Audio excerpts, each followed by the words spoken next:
conference was about the decisions that went against Newcastle, against Chelsea at the weekend.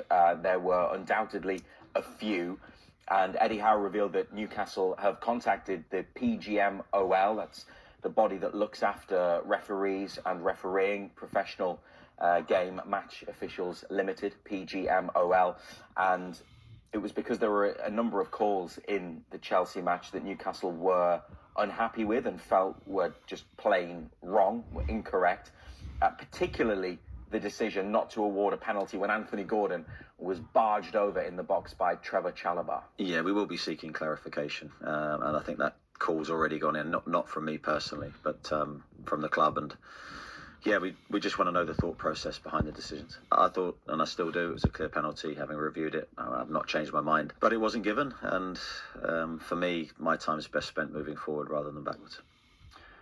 Is there any point, Ando, in seeking clarification? What do you learn from that conversation, do you think? No idea. Yeah. I haven't got a clue. You get clarity, does that mean that it's not going to happen again? Well, no, I mean, the amount of sides. Look, we're not the first team that have, and the first club that have done this. We've seen where other clubs have asked for clarity over decisions that have gone on in games. Has that changed the way things have been looked at? No. So, you know, they no doubt they will get an answer, whether it's the answer they want to hear or not. Well, and that's kind of my question: is what answer do they even want to hear? Well, I suppose, you know, because an apology doesn't change anything. No, it's not going to change it. Yeah, but you know, does it mean because they're looking for clarity? Does it mean that it'll be put right in the future? You know. Well, in some respects, clarity doesn't mean the referees accepting that they made a mistake. Yeah. It might be, we don't think that we've looked at it and we think this was the right decision, here's why. It was something we talked about last night, you know, and that you have VAR and one thing and everything else, and VAR looked at it. But it still comes down to individual interpretation. Yeah. Whichever way you want to look at it. The referee on pitch didn't think it was a penalty. The people at VAR looked at it. Individual interpretation didn't think it was a penalty, and that was it. No, that sort of is it. Yeah, just quickly from you, Razor, as well. From your perspective, what do you think the point of, in Newcastle's minds, the point of, or the hope is that they'll achieve something from contacting the PGMOL?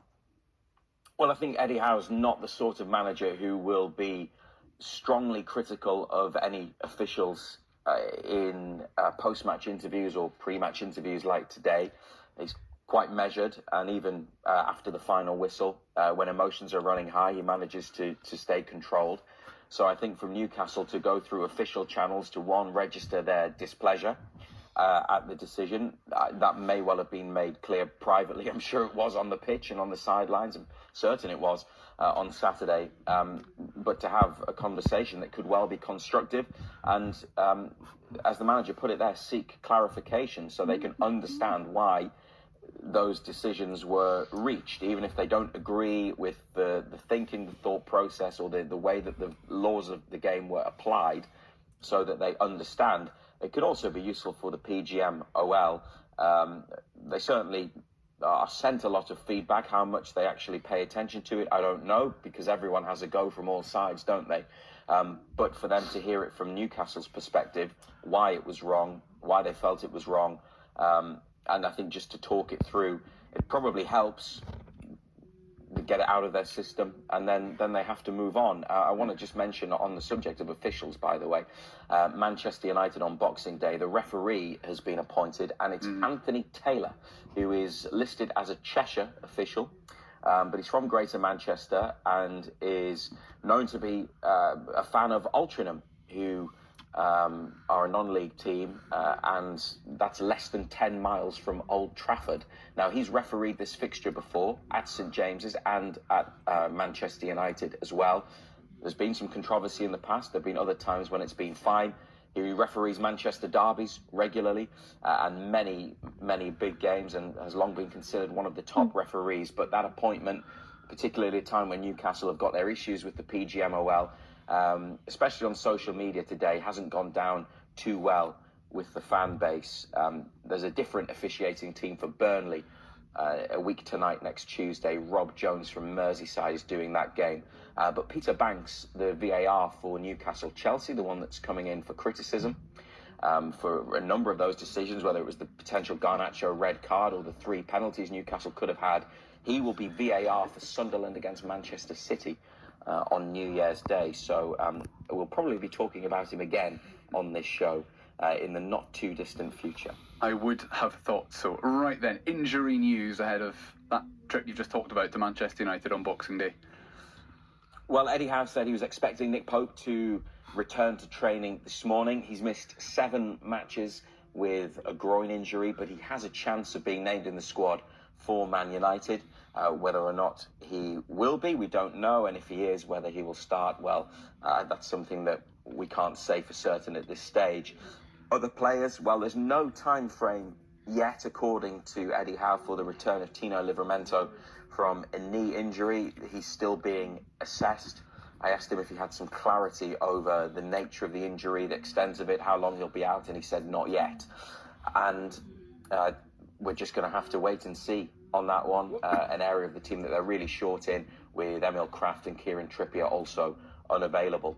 Another defender, Sven Botman, is making good progress in his recovery from a back injury, but he hasn't trained yet. So I wouldn't expect to see him at Manchester United.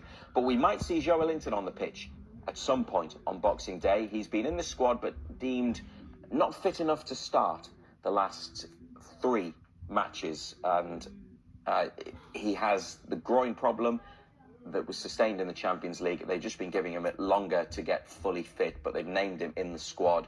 Eddie Howe says that's kind of been as an emergency measure in case they needed him, perhaps for a set piece, or they needed a physical presence at some point. So we might have Joe Linton involved at some point in the squad against Man United. And Newcastle are also monitoring Lewis Hall, who returned against Chelsea from a hamstring problem and put in on Saturday a brilliant performance. I believe Lewis came through okay. Yeah, I mean,